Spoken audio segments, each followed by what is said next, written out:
আসসালামু আলাইকুম। এটিএন বাংলার নিউ ইয়র্ক স্টুডিও থেকে ইউএস পরিক্রমায় সবাইকে আমন্ত্রণ জানাচ্ছি। আমি ফকির সেলিম। গত এক সপ্তাহে যুক্তরাষ্ট্রের প্রবাসী বাংলাদেশিদের অনুষ্ঠান এবং মূলধারার উল্লেখযোগ্য কিছু ঘটনা নিয়ে সাজানো হয়েছে আজকের ইউএস পরিক্রমা।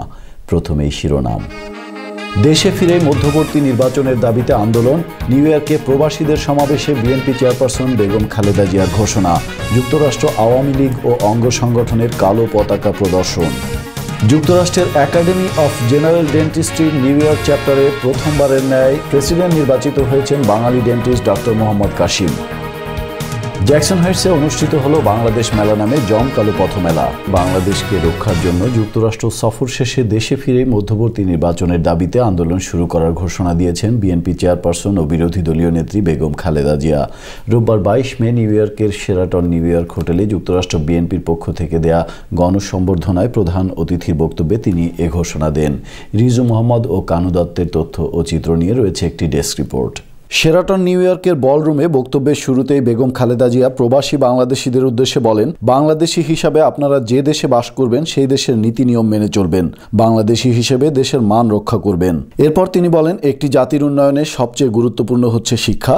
বিদেশে থেকে ভবিষ্যৎ প্রজন্মকে শিক্ষিত করে গড়ে তুলুন, তাদেরকে সেই দেশের মূলধারার রাজনীতির সাথে সম্পৃক্ত করুন, তবেই তারা দেশের কল্যাণে কাজ করতে পারবে। সবচেয়ে বেশি যেটা প্রয়োজন আমাদের সেটা হলো কি শিক্ষা। একটা শিক্ষিত জাতি শুধুমাত্র দেশকে উন্নতির দিকে সামনের দিকে নিয়ে যেতে পারে, সেজন্য শিক্ষা সবচেয়ে বেশি প্রয়োজন। শিক্ষিত ছেলে পেলে যারা আছে, নিউ জেনারেশন যারা আছে, তাদেরকে এই দেশের পলিটিক্সের সঙ্গে ইনভলভ হতে হবে বেশি, তাহলেই আপনারা বেশি করে অবদান রাখতে পারবেন দেশের রাজনীতিতে, এবং আপনাদের তখন কন্ট্রিবিউট করার ক্ষমতা থাকবে এই দেশে এবং দেশের মধ্যে। এই জিনিসটা আপনাদের করতে হবে। 1 ঘন্টারও বেশি সময় ধরে ভাষণে বেগম খালেদা জিয়া বাংলাদেশের স্বাধীনতা যুদ্ধ থেকে শুরু করে আওয়ামী বাকশালী শাসনামল, বহুদলীয় গণতন্ত্র প্রতিষ্ঠায় শহীদ প্রেসিডেন্ট জিয়াউর রহমানের অবদান, এরশাদের ক্ষমতা দখল, এরশাদ বিরোধী আন্দোলন, নিজের রাজনীতিতে আসা এবং বর্তমান রাজনীতি, তার পরিবার এবং বিএনপিকে ঘিরে ষড়যন্ত্র, এবং সবশেষে মঈন ফখরুদ্দিনের সাথে চক্রান্ত করে দেশে সেমি সামরিক শাসন কায়েম, 1/11 পরবর্তী তত্ত্বাবধায়ক সরকার ও 2008 সালের ডিসেম্বর মাসে অনুষ্ঠিত সংসদ নির্বাচনের বিষয় উঠে আসে। 11 জানুয়ারি আপনারা বলেন 1/11, কিন্তু আমি বলি 11 জানুয়ারি, কারণ 11 জানুয়ারি সেই আবার ওই মঈনুদ্দিন ফখরুদ্দিন। বেগম জিয়া আওয়ামী দুঃশাসন থেকে বাংলাদেশকে রক্ষার জন্য মধ্যবর্তী নির্বাচনের দাবিতে বিএনপির আন্দোলনে যুক্তরাষ্ট্র সহ বিশ্বের বিভিন্ন দেশ থেকে প্রবাসী বাংলাদেশিদের সহযোগিতা কামনা করেন। জনগণ দাবি উঠলে আমাকে সেটা বলতেই হয়। জনগণ দাবি উঠেছে মিড টার্ম ইলেকশন, আমিও দাবি তুলেছি মিড টার্ম ইলেকশন। পার্লামেন্টেও আমি বলেছি মধ্যবর্তী নির্বাচন। এখন মধ্যবর্তী নির্বাচনের জন্য আল্লাহর রহমতে সহি সালামতে এখান থেকে ফিরে যেয়ে তারপরে আন্দোলন শুরু করব আবার। সেজন্য একমাত্র পথ হলো আমরা দেশে যে কর্মসূচিগুলি নিয়ে আন্দোলন করব, প্রবাসেও আপনাদেরকে সেই কর্মসূচিগুলি নিয়ে আন্দোলন করতে হবে। বেগম খালেদা জিয়া বলেন, কোনো দলীয় সরকারের অধীনে বিএনপি নির্বাচন করবে না। ই ভোটিং সিস্টেমও বিএনপি চায় না। বর্তমান নির্বাচন কমিশন এবং তত্ত্বাবধায়ক সরকার প্রধান খায়রুল হককে বিএনপি মেনে নেবে না, এবং এর জন্য যে কোনো আন্দোলনের জন্য বিএনপি প্রস্তুত। খায়রুল হককে তত্ত্বাবধায়ক সরকার প্রধান মানা হবে না, তিনিও হতে পারবেন না। এর জন্য যত আন্দোলন করার দরকার করব। তত্ত্বাবধায়ক সরকার হতে হবে একজন নিরপেক্ষ ব্যক্তি হতে হবে, এবং শুধু তাই নয়, কোন দলীয় সরকারের অধীনেও নির্বাচন হবে না, আমরা মানব না সেটা। বেগম খালেদা জিয়া বলেন, পাকিস্তান থেকে দেশ স্বাধীন করে ভারতের শৃঙ্খলে দেশকে আবদ্ধ হতে দেব না।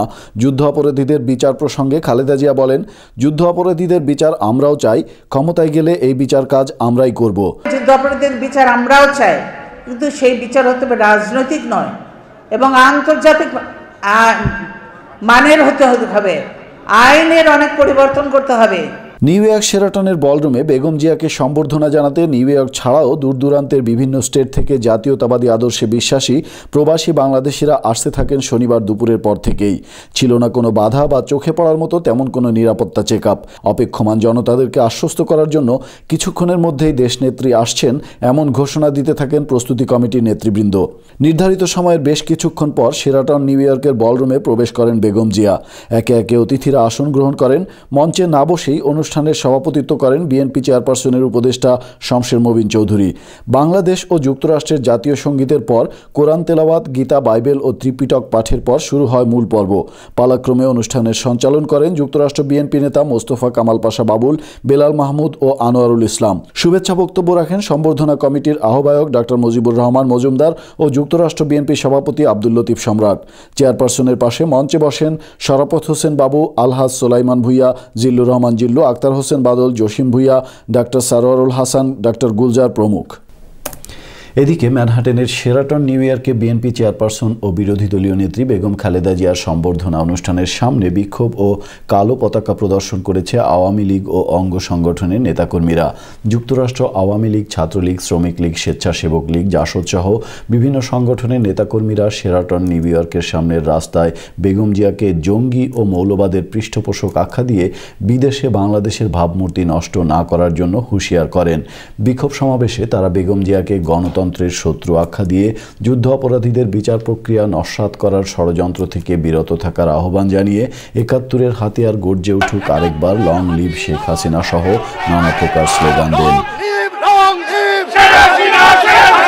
অন্যান্যের মধ্যে বিক্ষোভে অংশ নেন যুক্তরাষ্ট্র আওয়ামী লীগের উপদেষ্টা ডক্টর নুরুন নবী, আওয়ামী লীগ নেতা মোহাম্মদ আলী সিদ্দিকী, লুৎফুল করিম, আব্দুর রহিম বাদশাহ, শামসুল আলম, আজিজুল হক খোকন, জাসদ নেতা আব্দুল মোসাব্বির, নূরে আলম জিকু, ডক্টর প্রদীপ রঞ্জন কর প্রমুখ।